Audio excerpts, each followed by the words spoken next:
Okay, well, let's begin with a prayer in the name of the Father, and of the Son, and of the Holy Spirit. Amen.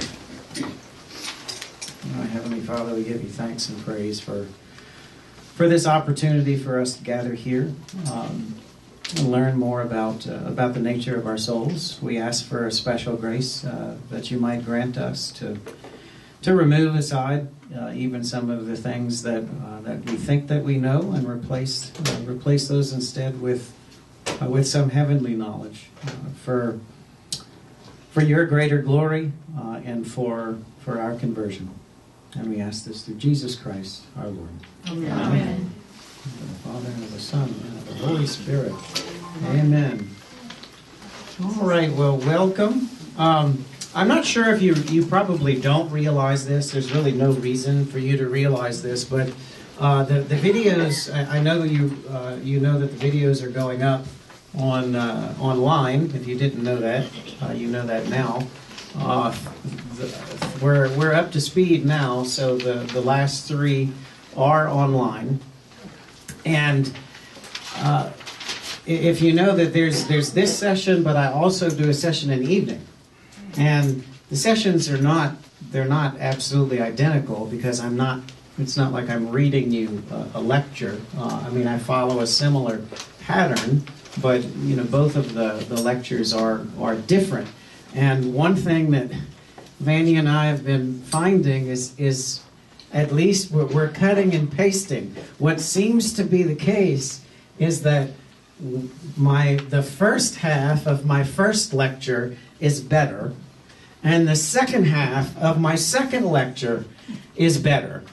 So maybe what you need to do is you need to leave in 45 minutes, and you just come back this evening at 8 o'clock, whenever I'm a little sharper. But what we're doing is we're cutting and pasting those.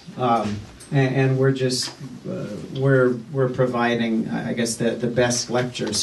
So if you listen to the lecture again and it seems to be different, okay, then you know why. Just FYI. But it's essentially the same. There are a few concepts that I want to introduce you to with this final session. Of course, just because this is the final session doesn't mean that, certainly doesn't mean that this is all that can be said about we're doing what is called Thomistic anthropology. Anthropology is not just digging up fossils and putting bones together. Anthropology is simply the study of the human person. In its widest understanding, that is what anthropology means. In all of the human person's aspects, spiritual, cultural, physical, just all of them. So we're speaking about that very broadly. And I'm going to introduce you to a few concepts and hopefully some spiritual applications for those concepts in the same manner that you're accustomed to me doing. So first, and this is somewhat unrelated to just this topic on the memory and the imagination. I'm going to try to focus on those two particular parts of the soul, the memory and the imagination. But I wrote this on the board last time, conscience. And before we go on, this is, all of us have heard this term. This is an incredibly important term, of course, in Catholic theology. We are bound as Christians to follow our consciences, but how is that to be understood is a very, very important question for us to understand. And the question I guess I would like to ask you is where is our conscience? Okay, we have these parts of the soul that we've been looking at, and of course you have the slightly more detailed version of this, okay, right here. Where do you think the conscience is located? The will. In the will? Intellect. It's way up there Will. because it's God talking to us. ask us that question last week. Okay, above the graph. So way above there, like I you mean above evaluation forms and retreat registration? Okay. Intellect. Okay, yeah. And will. And then it's God talking to us and using this ability of us, sense, will, intellect. Right, okay, that is true. It's a bit of a trick question. Okay, because it's located in and around the parts of the soul. The best understanding of conscience is that conscience has 3 different levels, and it's the third level that we often forget. The first level is that, of course, our conscience is located in our ability to think and will, okay, primarily in these 2 higher senses. Of course, these 2 senses can't operate in a human being without these, right? Because we need our bodies, and our bodies, they provide us with information. That's what our bodies do. They're constantly sensing, constantly drawing in the external world, right? So our conscience is located here, but our conscience also is this very real voice of God in our spirit, which is really, again, in and around all of this. It's a very real voice from the outside, okay, from God, informing us, even possibly, all of us have certain experiences, all of us have learned certain things, but our conscience can even override our experience. God has the ability to say, you know what, I know that you learned to do that way, but I'm asking you to do it this way. Okay, your conscience has the ability to do that. Now, the third level, though, is also the teachings of the church. That's a level of conscience that we often forget. That we're supposed to also be informed by this reliable tradition and scripture together, this body of material that is supposed to be primarily helping us form our consciences correctly. So those 3 levels together. Because oftentimes, and I know I've mentioned this before, someone might say, oh, well, I'm going to do, X, Y, and Z because my conscience told me so. And that could be true. But what also could be true is I may be mistaken. In fact, my desires, my pleasures, my selfishness may in fact be telling me what I should be doing. And I'm calling it my conscience. Okay, and I'm not saying that's always the case, but I am saying that it could be the case. So when we're thinking about certain issues, certain moral issues, when someone is mentioning to us, well, this is what my conscience is dictating, for us to have a conceptual understanding of what that is, that's all I can present to you. Because we could easily, for the rest of the time, we could come up with examples about how to use our conscience very easily, right? And that could also be a good class. But for you to understand those 3 levels, okay, for your greater edification. Now, one thing that I want to begin with, everyone to a certain extent knows what imagination and memory is, right? We all have a general idea of what those 2 powers of the soul are. And Thomas Aquinas he's not going to tell us anything terribly surprising. He's not going to define imagination and memory completely differently than what we already understand those 2 powers to be. But we can certainly try to sort of fill in the blanks, understand a little bit more, with a little bit more complexity what those 2 powers are. On this hierarchy, imagination and memory are located where?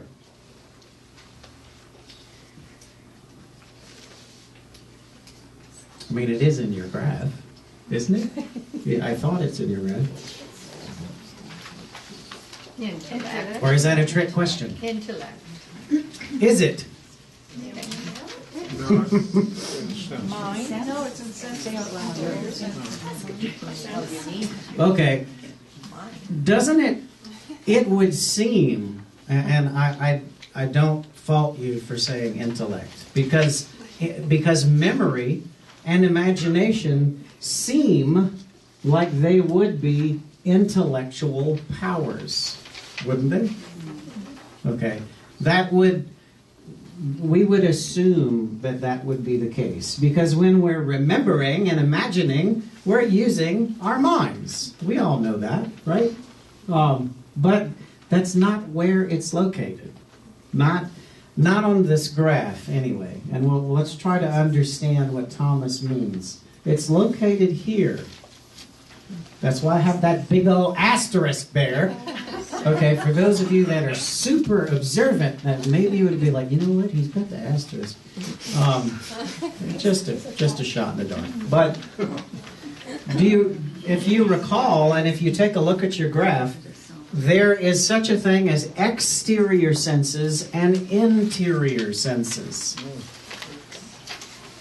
So imagination and memory are among the principal powers of your interior senses. Now, my question is, why would Thomas locate these seemingly fairly obvious intellectual powers in something that seems to be a little lower than our intellect and our will? I mean, can you think of a logical reason? Yeah. Well, possibly when we're feeling other things coming at us that's maybe causing us stress, it's blocking the ability to experience imagination or to perceive what our memories are, because the other senses are actually contributing to blocking. Other senses. When you mention your other senses, you're warm. It's not exactly the reason I'm looking for. It's not false. I'll go ahead and say, do animals have memory and imagination? No? They have memory. I don't know Okay. about imagination, but they Oh, have memory. well, okay, that's a good distinction. Okay, see, y'all are answering, you notice you're answering more and more questions because you're starting to learn the logic of what Thomas Aquinas is talking about, which makes me happy because that means that my teaching isn't a complete failure. Okay. Of course animals have imagination and memory to an extent. Okay, to an extent. They are interior senses. What we have to remember about imagination and memory is that you're always remembering something. Imagination and memory always have a very concrete content, don't they? We're remembering things. We're remembering objects. We're remembering impressions. In other words, we're remembering very bodily sort of things. The memory and imagination have a lot to do with us being bodily creatures because their content is very bodily. I mean, just think about when someone is trying to give you teach you an abstract concept. What I mean by abstract concept is, say, something like justice. We're standing here and we're trying to figure out what justice is. That's it. We can't pick. What does justice look like? That's it. Trick question. It doesn't look like anything. That's what makes it an abstract concept. But in order to understand what that is, what is a human mind going to do? A human mind is going to come up with examples, aren't we? Concrete images. Because that's how a human being thinks. That's how we think. That's how we operate. The difference between the use of the imagination and the memory with, say, lower animals, and we'll call higher, because we are animals, higher animals, a human being, is we have memory and imagination similarly to an animal, but we also have the ability to give our memory and imagination meaning. That's what these powers do, particularly the intellect, right? And then we act on it with our will. We learn that, right? An animal can certainly, you have a rat, and if he figures out, which he can figure out, that every time he presses on a little lever, he gets a piece of cheese, he's going to remember that. We know that's a fact. There's no disputing that. But he's not going to go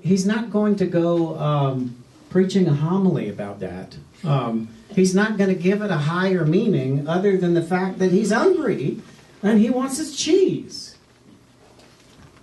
Now, lower animals, things like scorpions or slugs or rock stars, do not have those higher abilities of imagination and memory. I'm sorry, that was uncalled for.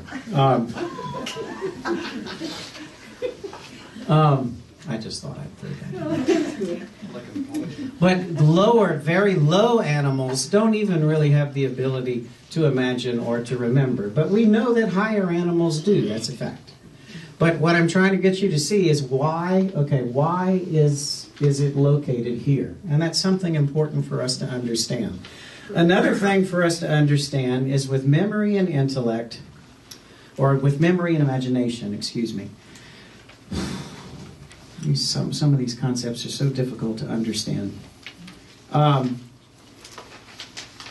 Thomas has this distinction between what he calls the active intellect and the passive intellect. I haven't written that on the board. But understand this. There's a lot of content up there, isn't there? There's a lot of stuff up there.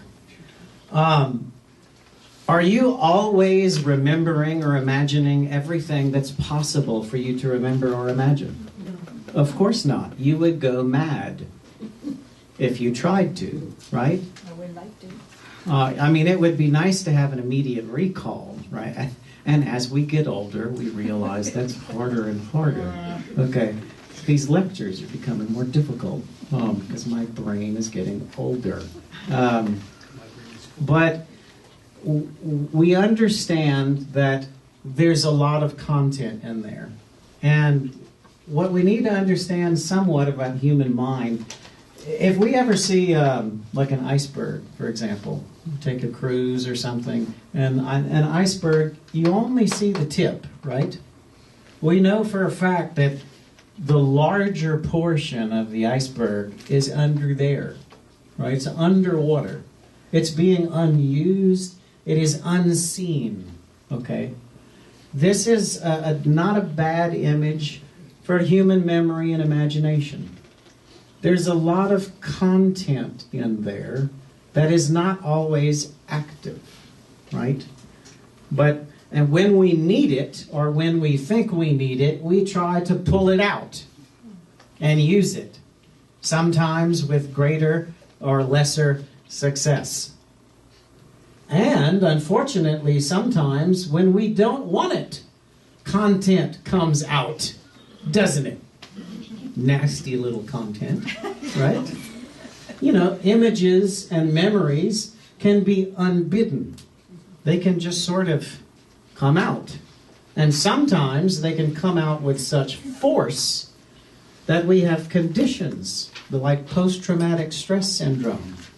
That's precisely what is happening with a condition like that.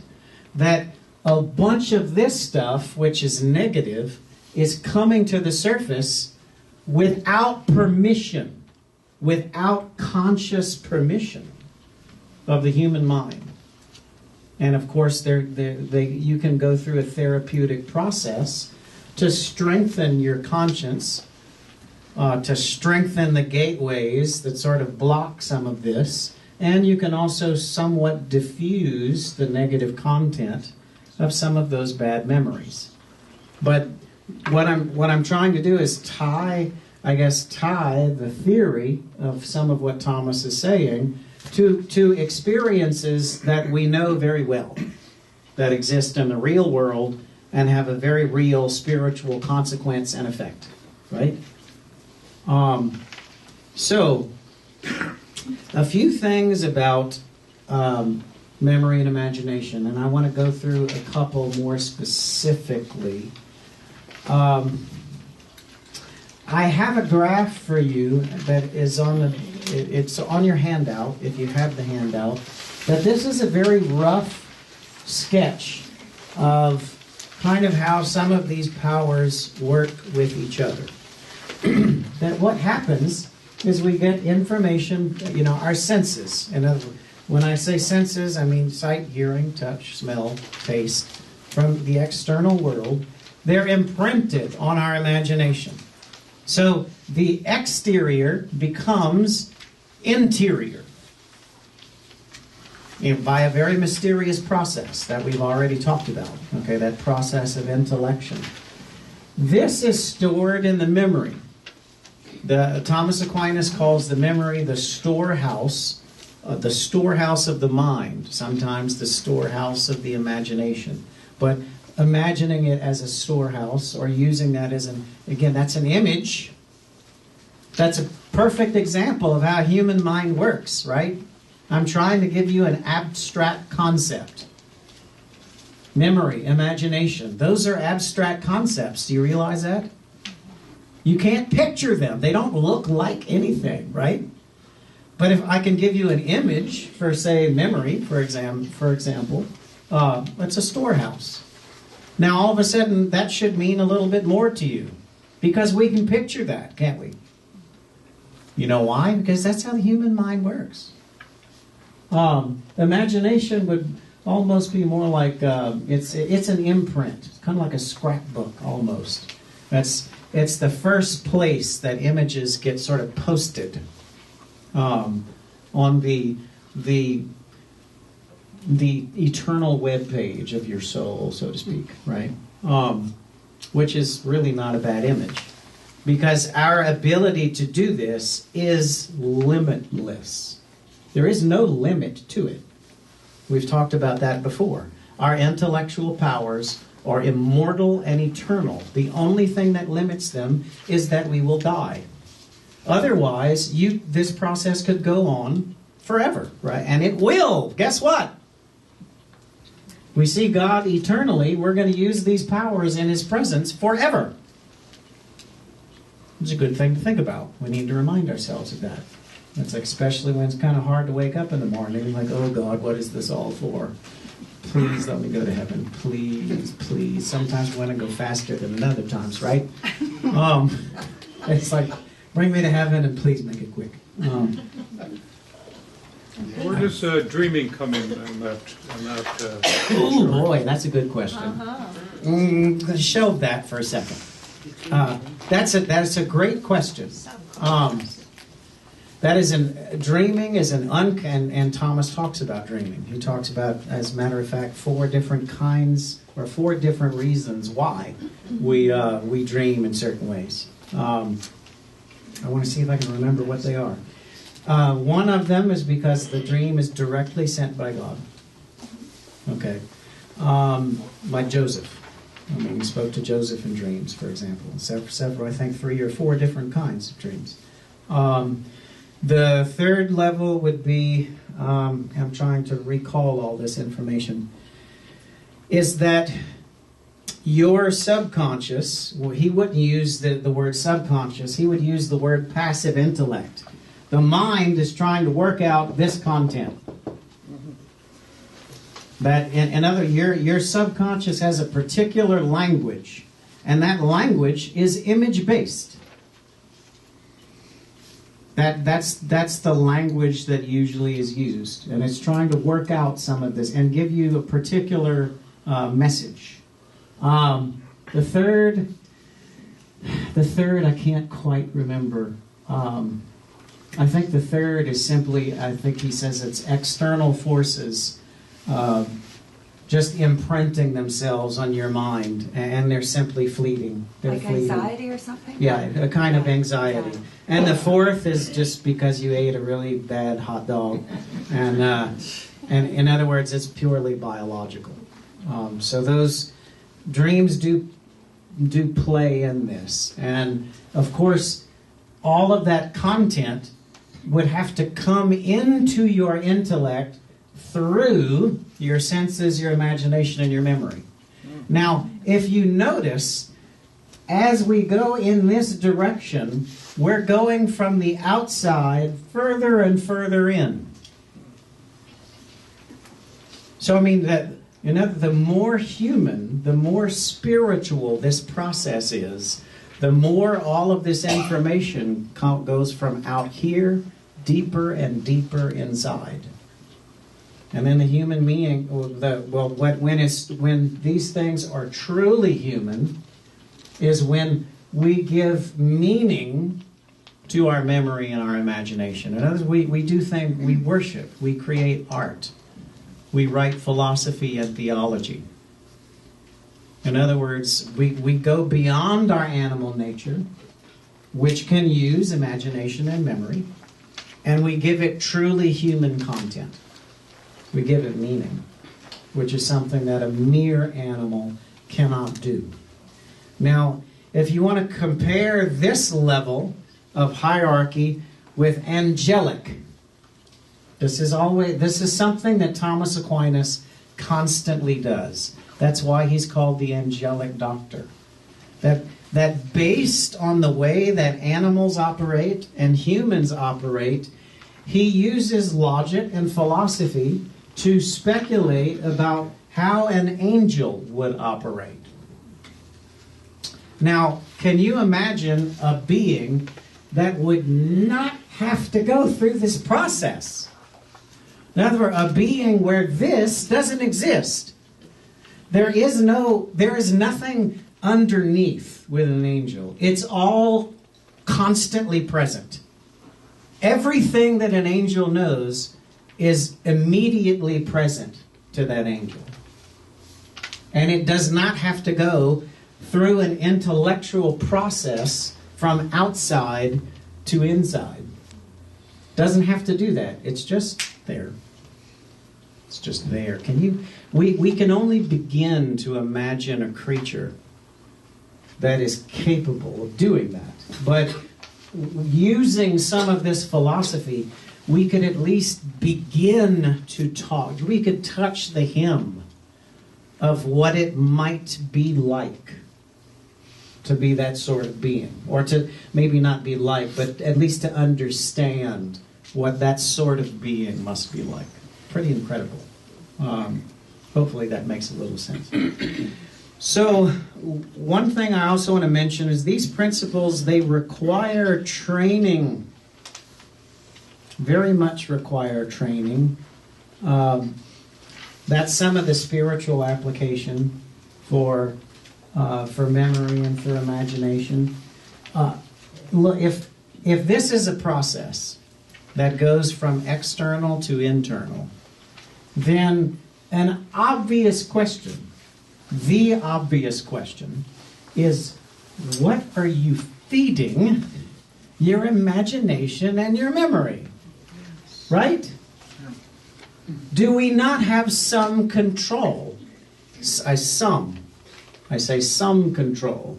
Because the problem with living in a world that is increasingly hostile to our Christian values is that the world is providing now pretty hideous content that we can't quite control. But we still have to try to manage it. It's still going into our minds and into our hearts, and we still have to try to figure out how to minimize the damage that might cause to us. But obvious question: how am I training my imagination? How am I using my memory? That these, if if it's true that the ultimate goal is friendship with God, which is very much the case in Thomas Aquinas, that is the ultimate goal, is friendship with God for forever, now and forever, using everything that is in us. Because that's all we can do, is use everything in us. Okay. Then how are we placing our imaginations and our memories at the service of friendship with God? I mean, just think about, like, with your memory. It's very easy to ruminate. And I use that word very intentionally. Ruminate in Latin, it kind of means to continually chew. You know, like a cow, just like, you know, it's chewing its cud, and it just chews and chews and chews all day long. When we're ruminating over something, oftentimes we're ruminating over fairly negative things. You know, over past resentments, over bad memories. And how much good is that doing you? Because if that's what you're constantly, you're bringing it from here to here, constantly, and that's what you're pulling up, what do you think this world is going to look like for you? If that's what you're constantly pulling up. Like, and I know sometimes this is beyond our control. That is true. That is why there is a very valid science called psychology that can try to help us with some of these processes. But where we need, sometimes psychology operates on a very poor paradigm. Sometimes it operates without an understanding of all of this. That's the problem with modern psychology, is that it doesn't have a real theory anymore. And it's just medicating symptoms. Now that's a very broad generalization I'm throwing out, but it would, most theologians in the church would say something similar. That our modern psychology is lacking a real understanding of what the human person is.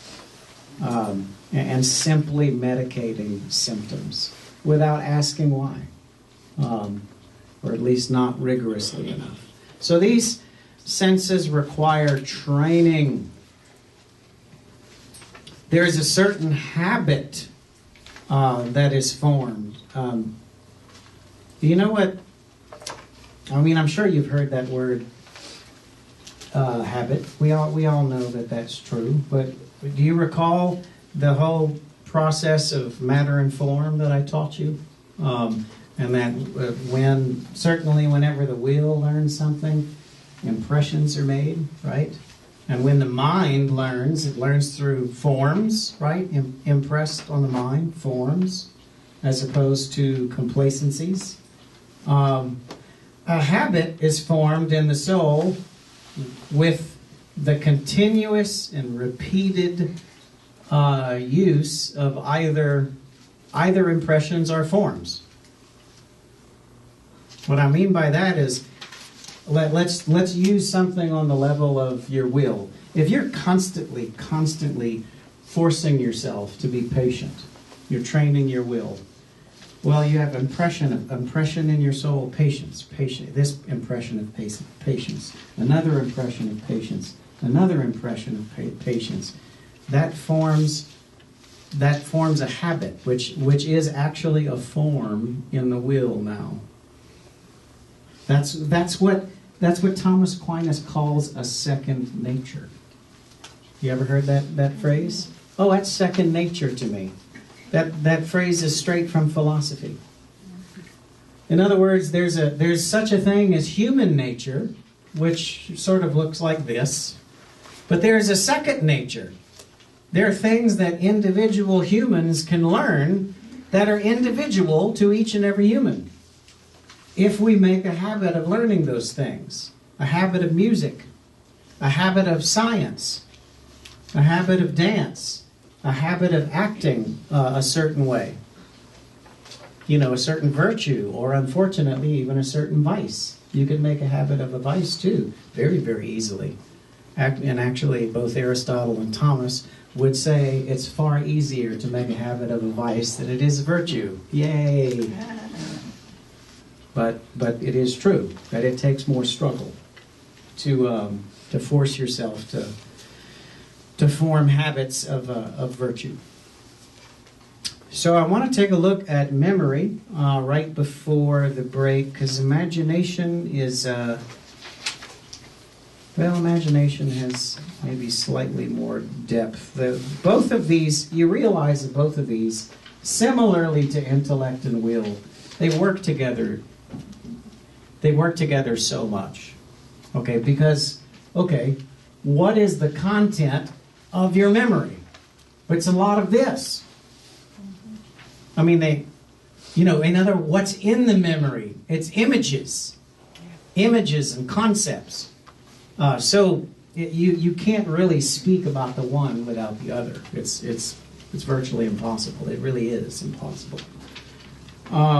When I looked up the definition of memory, I was just trying to do a little experiment. I looked up memory in the Catholic Encyclopedia, and do you want to take a guess what philosopher was discussed the most? Thomas Aquinas. Isn't that shocking? Okay. Just think about that for a second.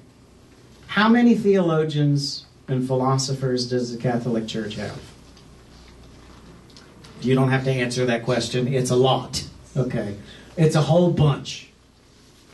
But whose definition for these different powers is always given whenever our primary resources are quoted? Almost always. It's Thomas Aquinas's. Just knowing that should be significant to you. That's something I've been mentioning to you. I'm not trying to teach you some sort of interesting side philosopher or theologian. I'm teaching you really one of the principal ones, whose language is constantly used in our philosophy and in our theology. Now, they quote other things. It goes on to talk about modern developments in the understanding of memory. But the basic structure of the understanding is Thomistic. And I give you that definition here. Let's just take a look at it. Memory is the capability of the mind to store up conscious processes and reproduce them later with some degree of fidelity. Strictly speaking, however, a revival conscious process is not remembered unless it is, at the same time, recognized as something which occurred before. Memory, therefore, involves a process of recognition. Voluntary reproduction of mental processes is frequently spoken of as recollection, and involuntary as recall. Now, that is a very important distinction, isn't it? When I'm trying to remember something, that's recollection. When something just comes on the screen, so to speak, that's recall. Now, there's a key difference between those two. Have you ever heard, very often, if you read spiritual masters, you are going to see a particular phrase mentioned a lot. And that phrase is going to be, that person is a recollected person. Or when you go on retreat, it's very important to remain recollected. You ever heard that phrase? It's very frequently used in spiritual literature. There's at least a double meaning involved here. First of all, that you're very intentionally trying to remember certain things and meditate on certain things and recall certain things about really the nature of God and your own spiritual life. It's very intentional, and so it's recollected. It's very much on purpose. The other reason that the word recollected would be mentioned is because the more spiritual you are, the more you're recollecting all of these parts and making them all work together. You're unifying them. You know, your senses aren't doing one thing, and your will another thing, and your intellect another thing. That's chaos. So the more recollected you are, the more all of this is sort of coming all together on the same page and working together. Okay, that's just, I think it's an important thing for us to understand. Is that, Father, that's what I mean by self-aware? Oh, absolutely. You know, self-aware. In other words, not living accidentally. Unfortunately, lots of people do that. What do I mean by living accidentally? These people who do not dig into the reasons why they do certain things, or think certain things, or remember certain things. They go through their day really like an animal, simply reacting to things. Animals do that. And we are animals. But we're higher animals. We have the ability to stop and go, wait a minute. Why did I do that? Was that the best thing to do? Should I possibly modify what I'm thinking or doing? Now, human being has the special prerogative to do that. And the more we do that, the more self-aware, as Father Jack mentioned, or recollected we are.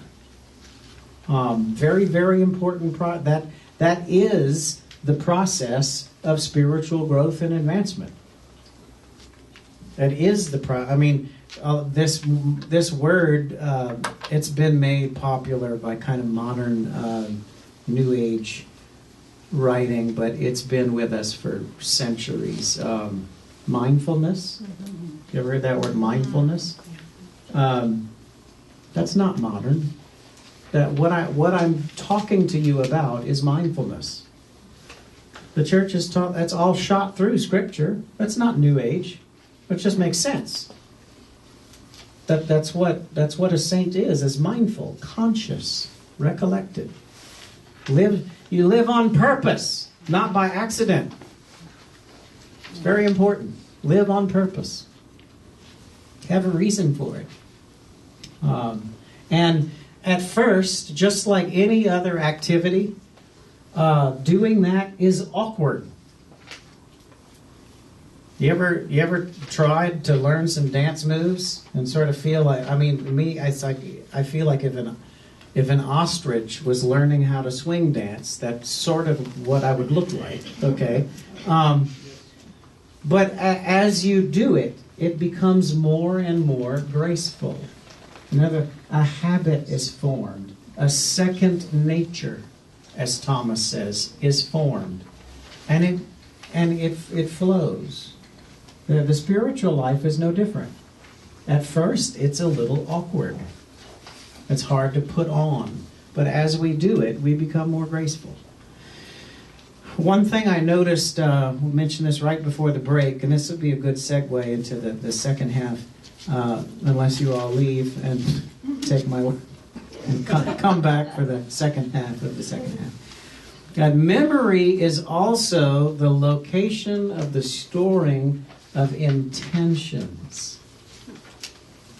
Now, what does that mean? That means that the memory does not store only images. The memory will also store the part of our senses that are those pesky emotions.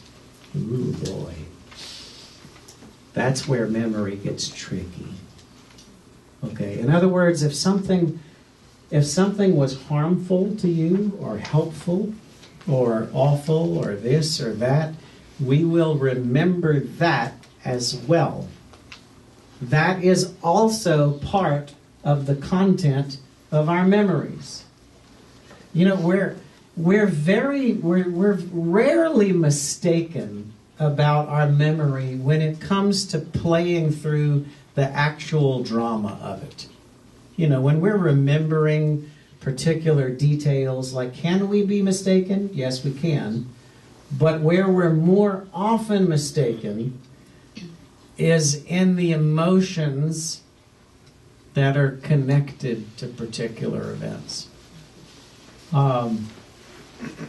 This would be, there could be a number of different ways to illustrate this, or we could just be mistaken about the particular content. I remember talking to one gentleman, and he was going through, he was trying to understand why he had so many abandonment issues, so many issues of rejection.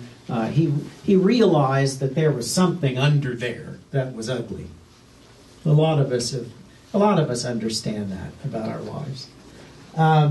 And so I was asking him some fairly reasonable questions about his parents, because we learn a lot, or fail to learn a lot, from our caregivers, our primary caregivers, when we grow up. And he was saying, well, no, my mother was always there for me, and, my father, he was okay, and this just didn't make much sense to me, what he was saying. And I said, well, give me an example of like your mother. What's a memory of your mother? And he said, well, I remember her, I remember she used to sing songs to us in the bathtub, and she would sing songs to us, and at night if we had a nightmare, and I'm thinking, well, that sounds like your mother was on board. That sounds great. And without going further into the process, what I realized is that those memories actually happened. They were real, but they only happened a few times. And what he did was he took 4 or 5 memories and multiplied them into 400 or 500. Do you see what I'm saying? That in other words, he had the false understanding that happened constantly. But he almost fooled himself, and he took that memory and he Xeroxed it, and he put it on every page of his internal scrapbook, and said, this is my mother. Look at how many pictures. Look how many beautiful pictures I have of my mother being there for me.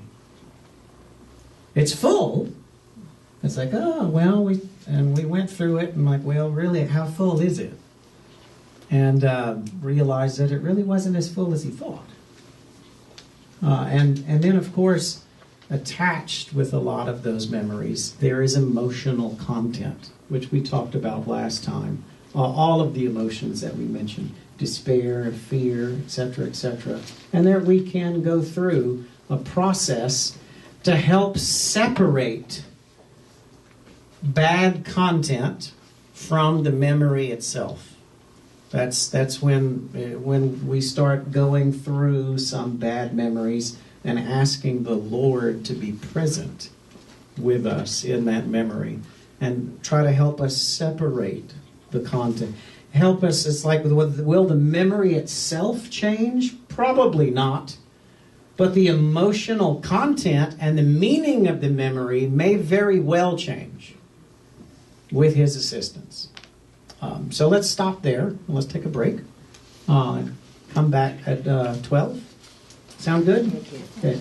Please, there's some wonderful snacks that we have. Certainly, thank you to those individuals who helped that happen.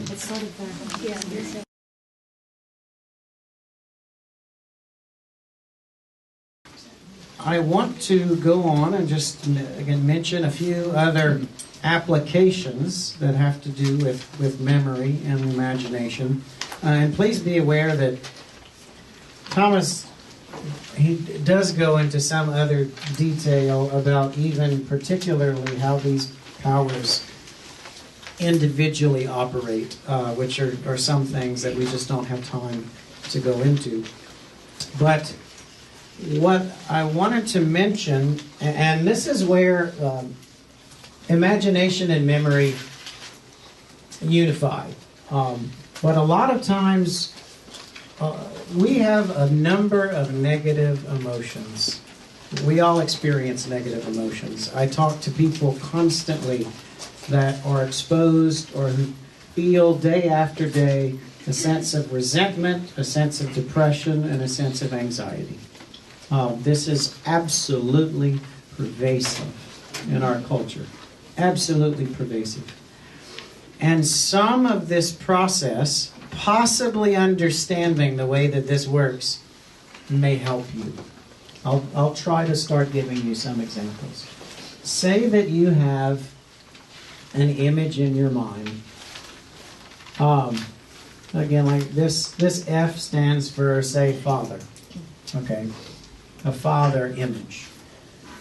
Now, this is uniquely or certainly has to do with the memory, because these images, where are they contained? They're contained here. So we're sort of talking about imagination and memory. They go together. But say, like many other people, your experience of your father was fairly negative. And it may not be. If it isn't, that's awesome. But say it is. Say that your father was either constantly distant or perhaps constantly angry. Let's use angry. What happens is I take the image of father and I yoke that to angry. Okay? And I take this and I store these two separate images, really, because they're both impressions, and I store that into my memory. So that I can't hardly separate the image of father from the image of angry. So, what do you think is going to happen when you start approaching God the Father? Do you think you're going to just bypass this process? You think you're just going to be, oh, well, I know that God the Father is not supposed to be angry. So even though there's thousands of associations of this in my subconscious here, I'm just going to leapfrog that, and I'm going to completely understand that my Heavenly Father is awesome. Good luck. Okay, you may have a special grace to do that. That is possible. Okay, God can do whatever He wants. But He usually operates within our human processes. He works, this is how He created us to work. So He operates within His own laws because He respects them. He created them. Okay, so it is possible for you to begin a process by which you start going through some of these old memories and asking Jesus to sort of come in here and separate these two from each other. Try to forgive. That's one of the primary ways that we can begin to separate these two. And the process that I'm talking about is highly complex. I can only touch on it, but I want to at least introduce this to you in relation to the topics that we're talking about, to see that these concepts are usable in our spiritual lives.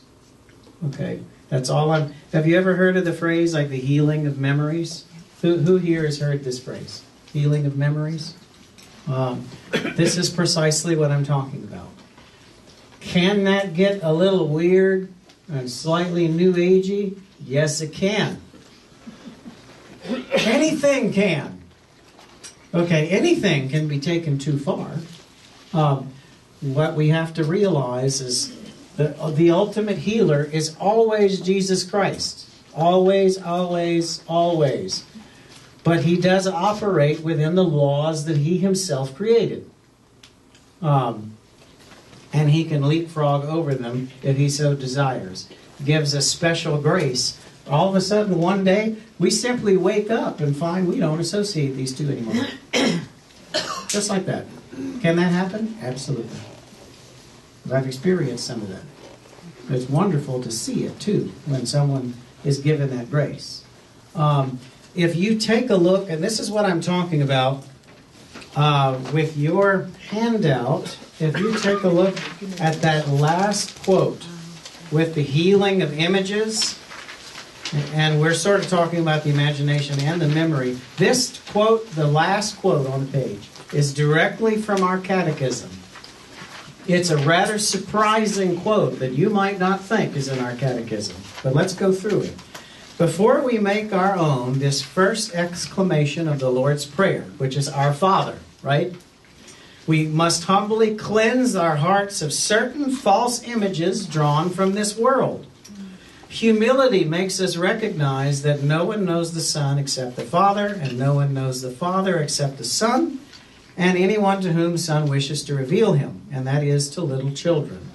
The purification of our hearts has to do with paternal or maternal images, stemming from our personal and cultural history, and influencing our relationship with God.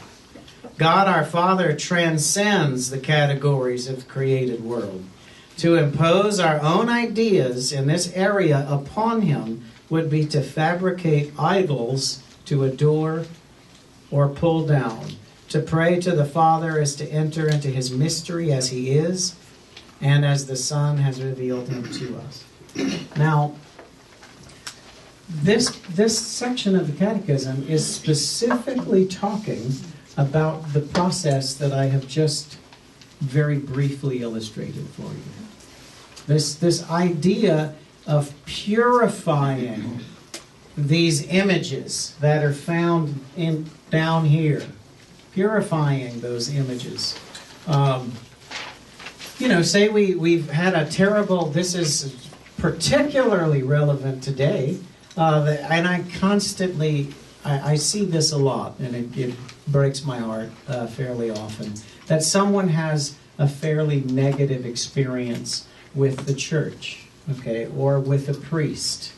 This happens a lot, okay. And then, what do? Of course, say you have let's just change our letters. You see the church, and they just associate that with something negative and harmful. And they just take the whole concept of the church and flush it down the toilet. Do I understand why they've done that? Of course I do. It makes a certain amount of sense to me, but we have an expression that goes with this, which I really can't stand this expression, but it has to throw the baby. It's like, who's throwing their babies? Like, I don't, stop doing that. I do not approve of that activity. But you understand what is meant by this, that there's plenty about the church that is beautiful and that is holy and that is positive. And because of these isolated experiences, people sometimes make very sweeping decisions. And a lot of that has to do with healing this content, healing the content that we find in our memory and our imagination. Okay, so what I'm encouraging you to do, or at least be mindful of, using the model that we have, is to be aware of the positive. To inform the imagination and the memory with positive content. More and more, we have to be intentional about this, because our world is not providing it anymore.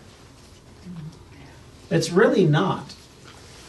If your world is full of computer games and is full of billboards and Netflix videos, and etc., and that's the content that you have to draw on, this is a dramatic problem. That imagine a young person who has gone through their entire formation simply being formed by the world. So that's all they have down there. That's all they have to draw on. That's all the content that's in there. That's a huge problem.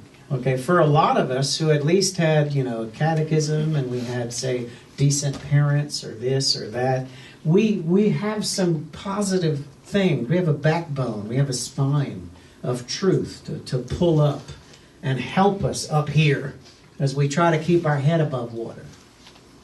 But there are many people now, more and more, that whenever they try to draw on their experience, it's all negative. Or when they're trying to approach concepts like God and church and love and marriage and all those beautiful things, they're all associated with things that are negative. Do you see how huge of a problem that is?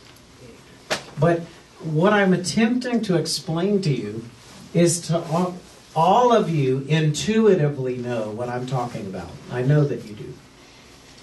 We all turn on the TV and we get nervous. We get fearful about what we're seeing. What I'm trying to do is give you a slightly more rational explanation of why that is the case using some of these concepts. Do you see what I'm saying? That these concepts are useful because they explain things on at least a slightly more rational level than just like, well, this is a feeling I have. You see, it's like, okay, I agree with your feeling, but why are you feeling it? Well, maybe we can start to be able to explain some of it a little bit better. Just start. That's all I can do with these classes, is get you to start. Memory, I know I've mentioned this to you before. The quality of the medieval memory was astonishing. I was looking at that. There's multiple instances of people, even like they're suspecting that Thomas Aquinas probably had the entire corpus of Aristotle memorized. Now, we're talking about a stack of books, and that was the only reason why Thomas Aquinas was able to write a wall full of books by 49 years old when he died. Okay, that he just had it all up there. There was a particular memory, and you can look this up. The method that they used was called loci. It just means a location, a place. It's an ancient memory device that's been used since 500-600 or so BC, as far as we understand it. And the method starts with creating a visual space in your imagination. Like, for example, you imagine a house where you grew up. And then the next thing that you do is you fill that room with vivid images, each connected to something that you're trying to remember. In effect, that room becomes your storage space for information. You learn its contents, and when you want to recall it, you take a walk back through that room. In other words, if you're trying to remember the 12 commandments, you imagine, excuse me. 10! There are 10 commandments. That should be edited. Okay. I have 12, but I'm not going to tell you the editing. The 10 commandments. And you imagine something that is easy for you to remember, like your childhood household or whatever that might be. And you come up with, say, a different relative or something that reminds you of each one of those commandments. And you place that relative in the house. And when you want to remember the 10 commandments, you run back through the house and you picture those different relatives. if your relatives cause you trouble, Jackie, you just remember something else. Okay. So you stop causing me trouble. Okay. It was funny. I'm sure it was. But do you see that was the method? There are still modern contests. There's like a what is it called? It's like the International Memory Contest. Using this method, the individual who won, this was a couple of years ago, memorized 1,040 random numbers in half an hour. By picturing like an old house, and by using different pictures for each and every single number. Like this, it is possible. And our memories, the theory goes that our modern memory is so bad, and I didn't have a cell phone until I was about, that was around the five, maybe 32, 33 or so years old. And I remember when I was little or younger, in high school, I mean, there was no cell phones. I wanted to call my friends. There's 30 numbers up there, just like that. Okay. Very easily. But now we're relying so much on our technology that instead of remembering content up here, we're instead remembering merely where that content can be found. That's what we're remembering. We're relying, in other words, our minds and our technology, we're in a sort of symbiotic relationship with it, and it's altering the content of our minds. It really is. But you could, that's sort of a point of interest, that someone like Aquinas, some of these great philosophers or theologians, had entire sections of the Bible, the corpus of Aristotle, all of these things just at recall.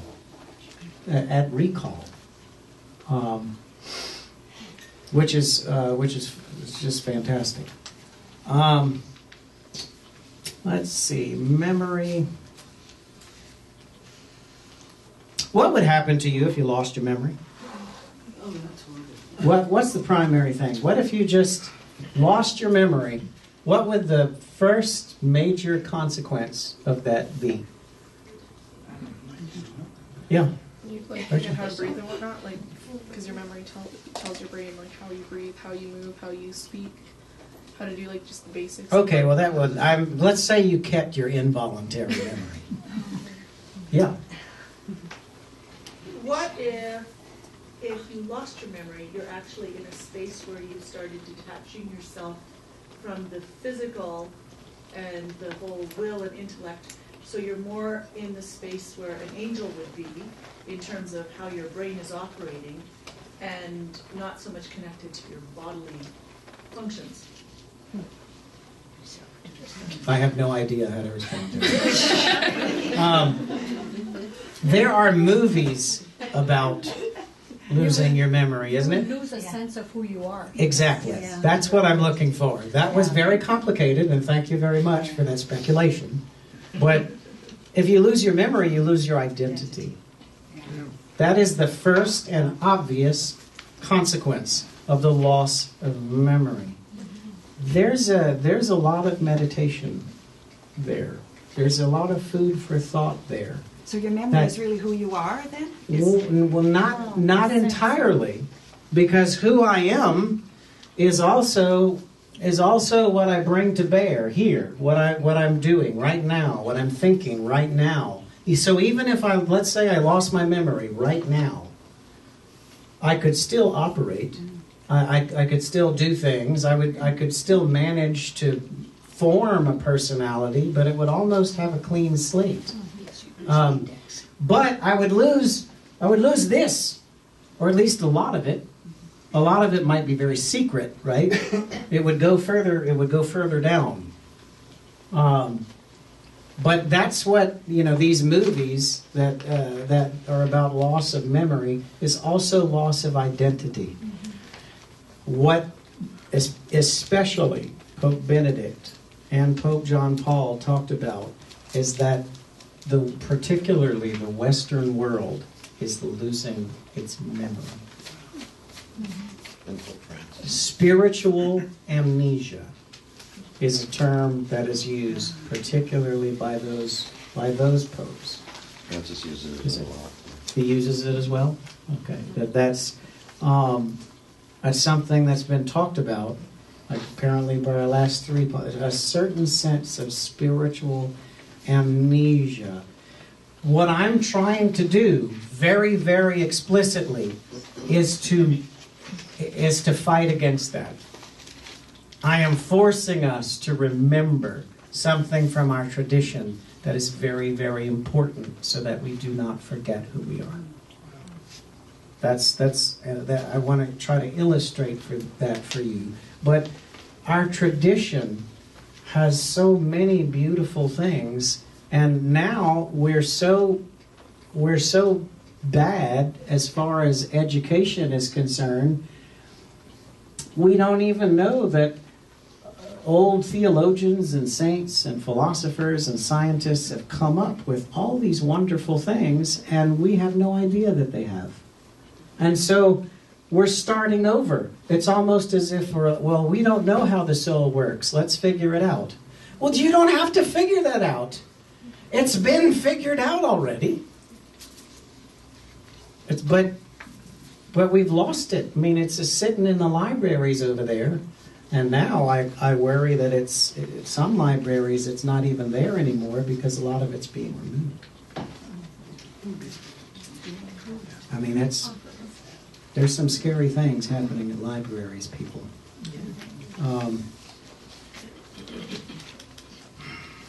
Amnesia. Pope John Paul writes, where is it? Pope Benedict, I have a quote. Listen to this. In some parts of the world, particularly in the West, today's culture tends to exclude God and to consider faith a purely private issue with no relevance for the life of society, even though the set of values underpinning society comes from the gospel. Values like the sense of the dignity of the person, of solidarity, of work, and of the family. We see now a certain eclipse of God taking place, a kind of amnesia, which, albeit not an outright rejection of Christianity, is nonetheless a denial of the treasure of our faith, a denial that could lead to the loss of our deepest identity. So, I mean, he's talking about precisely what I just illustrated. Right?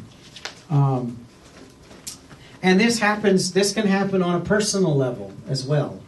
That I don't know if you've ever done this, and this is one thing about like a retreat, a wonderful thing that a retreat can do for you. You know, doing yourself the favor of writing a little spiritual autobiography of yourself. Where have you been?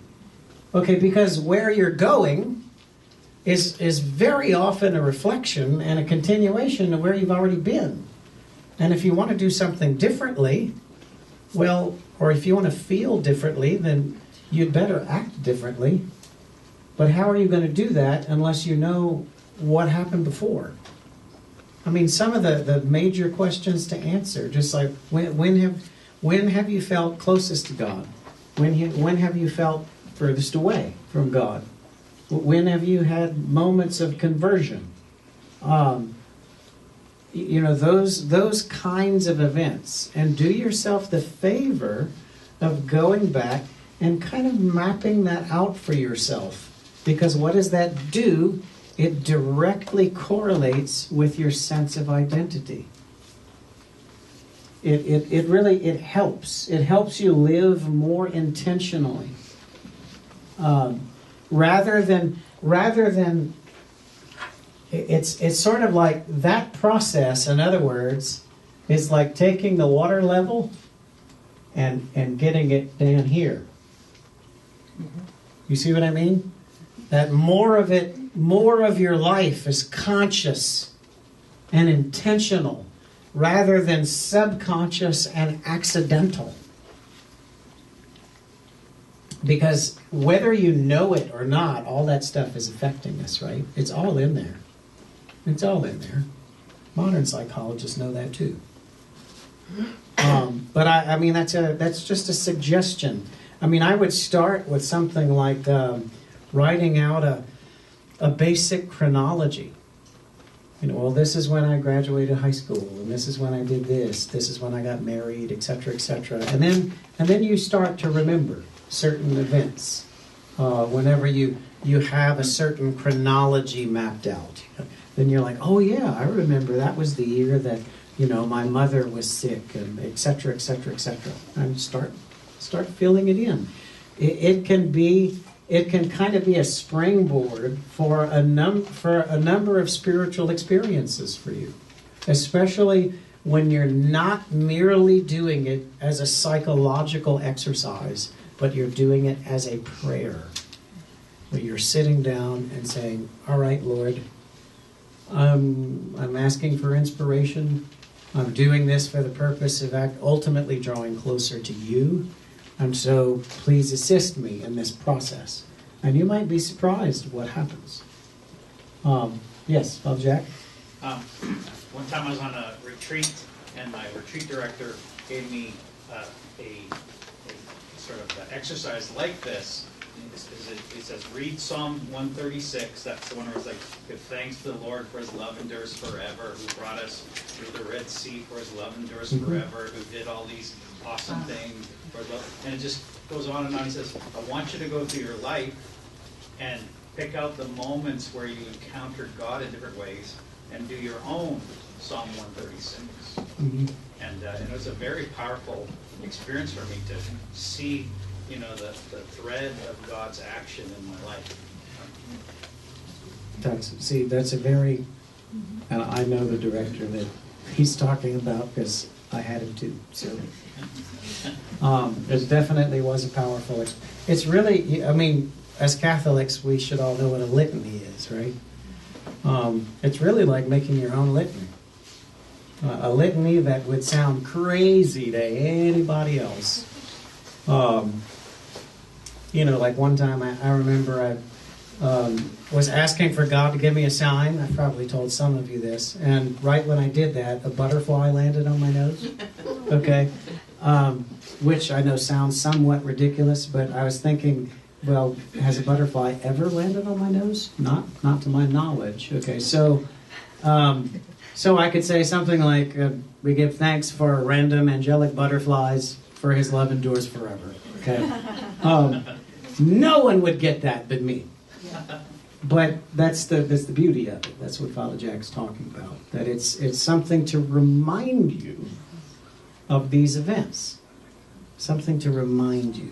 And they're so, well, pretty much, I know time is up. If you do have to go, I understand. Scripture has several, certainly there's multiple places where Scripture asks us to remember things. Isaiah chapter 46, remember and stand firm. Recall it to mind, you transgressors. Remember former things of old. For I am God and there is no other. I am God and there is none like me. One of the primary mistakes that the Israelites made was forgetting what God had done for them to get them where they were. God was very upset with that. So I'm just saying for us to not repeat that mistake, but to call to mind his deeds for us, his wonderful deeds for us. I think we know that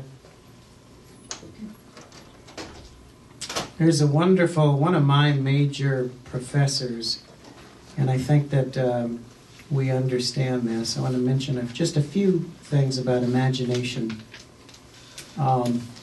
because there are a few different kinds of imagination. And I write this on your paper. There's a sense imagination, which I think we can all understand. Those are actual sense impressions, what something looks like. what something smells like. That's the most basic form of imagination. Then the creative imagination, we're able to put the content of our imagination together and form things that don't actually exist. Right? Like wings together with horses and making winged horses. I haven't seen one yet, but I'm rather hoping that one exists. Because I'm hoping to ride one day. Maybe in heaven. Okay. That's on my list. It's on my list. And then there's something called a contemplative imagination. And what Thomas talks about in prophecy, the gift of prophecy, there is an imagination that almost bypasses this process and is linked directly to God. That God simply informs the mind with images that literally bypasses an intellectual process. Some people would call that perhaps intuition, a certain form of creative intuition, where the prophets. I mean, you're familiar with like prophetic language. If you read something like Revelation chapter 12, like 11, 12, 13, and you start hearing about, beasts, and, it's got horns, and there's a red dragon, and there's lamp posts, and you're going, Jesus, what is going on here? What is... that's all prophetic imagery. Is prophetic imagery false, or is it true? Is it true? I love questions like this. It comes from God. It's got to be true. That you're right, it comes from God, so it must be true. But we can actually contaminate it Yeah. as we bring it into our consciousness. We can misunderstand it, sure. But, okay, prophetic imagery. It's like, is there literally a beast with, how many? 6 horns? I forget how many horns. I don't even know how many commandments there are, so how am I going to know how many horns? But the point about prophetic imagery is that it's absolutely true, but it must be interpreted on its own terms. The dramatic truth of what's going to happen in Revelation far exceeds the prophetic imagery. I mean, we're talking about who the Antichrist is going to be, how the end times are going to look, how the persecution is going to look, how all of that is going to play out. The prophetic imagery is just, it's trying to give concrete images for meaning that is very, very difficult for us to understand on a human level. So it absolutely is true, but it's certainly not talking about a dragon appearing in the sky. In fact, it's just going to be far more awful than that. It really is. I mean, the Antichrist is going to cause a lot more trouble than a dragon. Far more. But there's a kind of imagination it's truly spiritual. This is something that I think that you should know. And we need to make sure that these images, or as much as possible, inform the mind with something that's going to feed the imagination. This is where things like fairy tales, good poetry, stories about heroes, all of those things, especially when we're young, are in fact very, very important. Extremely important, because they inform our imaginations with basic ideas about things like heroism and the nature of God and the nature of virtue. All of that stuff is... Have you ever left a movie like, say Lord of the Rings and almost sort of been depressed in a way? Because I'm like, my life certainly isn't that dramatic. They're talking about, the destruction of the ring, and Nazgul and all that. Well, the One Ring is in our presence, is it not? But Josiah has a model of the ring. Anyway, but learning all of those stories informs our imagination, and so we're able to draw on that content to understand more abstract things, like what true spirituality is, what heroism is, all of those things. But what if you don't have that content in there? You've got a problem. This is why we have to very seriously fight for the education of our young people, particularly.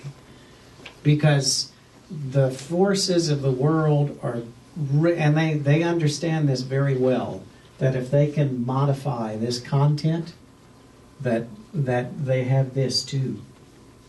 They have your activity, they have your allegiance, they have you. So they're trying to control this content, and we cannot let them. So there's far more to say. I'm going to go ahead and stop there. Thank you very much for your attention. I hope that this has been informative for you. It's been a pleasure. I've had to struggle a great deal with learning some of this myself, so it's a blessing for me to be able to share it, because otherwise it doesn't really have much of a use.